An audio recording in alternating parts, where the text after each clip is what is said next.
Manchester United might be parting ways with Wayne Rooney, may still be interested in Alvaro Morata, and may possibly have signed Romelu Lukaku. A cataclysmic combo could soon be teammates in Turkey. Americans on the move, and the Kenny Saief Hype Train will be idling at the station for the entirety of the Gold Cup.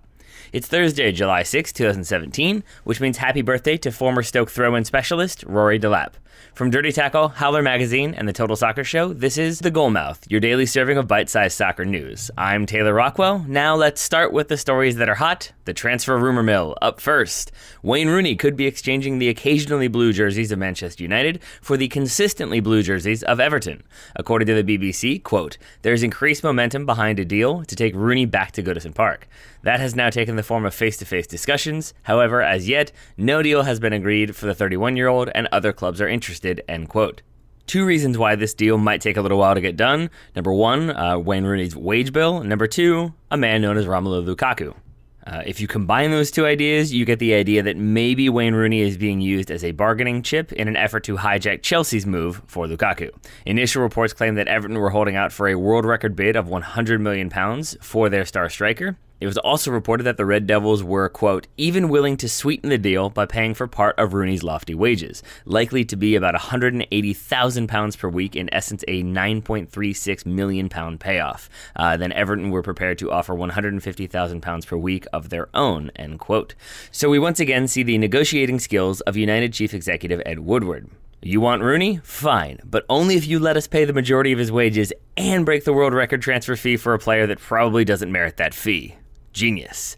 Then came this morning, and the news that United had agreed to a deal with Everton to sign Lukaku for £75 million. Deal done. Except not. At time of recording, it seems like an agreement has not yet actually been reached, and some Merseyside journalists have indicated that United let slip the rumors that the deal was complete in order to force Everton's hand. Others have suggested that earlier rumors about Jose Mourinho being frustrated with United's lack of transfer activity was a smokescreen to hide the club's behind-the-scenes maneuvering. On the one hand, that all combines into some House of Cards-esque maneuvering, like Season 1 or Season 2, mind you, not the most recent season. On the other, that's still United spending £75 million on a player who isn't hands down one of the best in the world.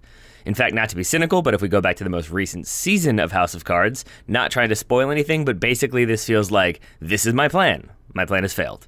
But my plan failing was actually my real plan all along. Yeah. £60 million bid for Morata rejected? Well, no problem, because we really wanted to pay $75 million for Lukaku because he was our first choice, or so it seems right now. In my opinion, this does feel like a smoke-fire sort of situation. Maybe this deal does get done, maybe it gets done today or this week, or who knows, maybe United are in for somebody else entirely, and that was really their first choice, even if he looks like their third. One club that might not be thrilled if Lukaku does end up at United is Chelsea, especially given that they're about to part ways with a striker of their own.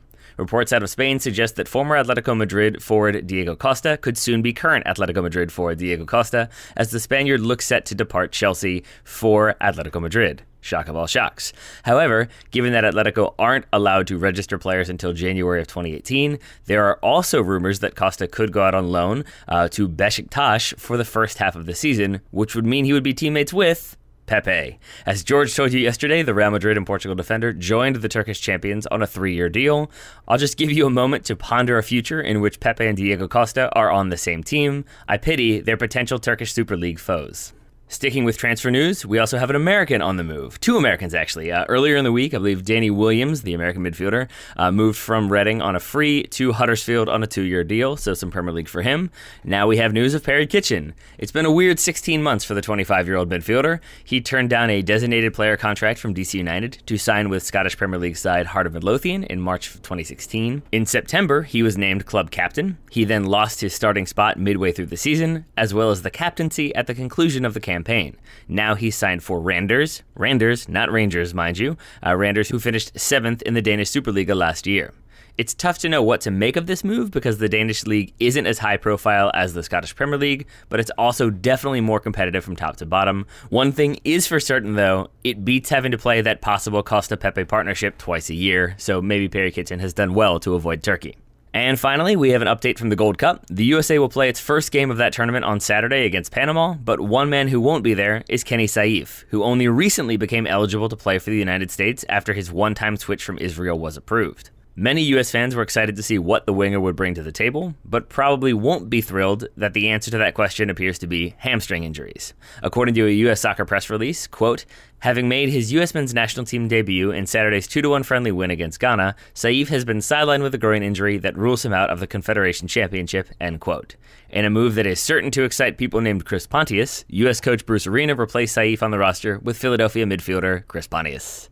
And on that note, we've come to the end of yet another Goalmouth episode. You can explore all these stories in more depth by subscribing to our newsletter. The link, as ever, is in the show notes. I've been Taylor Rockwell. Ryan Bailey will be with you tomorrow. But until then, I'll leave you with today's Goalmouth top tip. If at first you don't succeed, pretend like confusion was your plan all along and then claim success.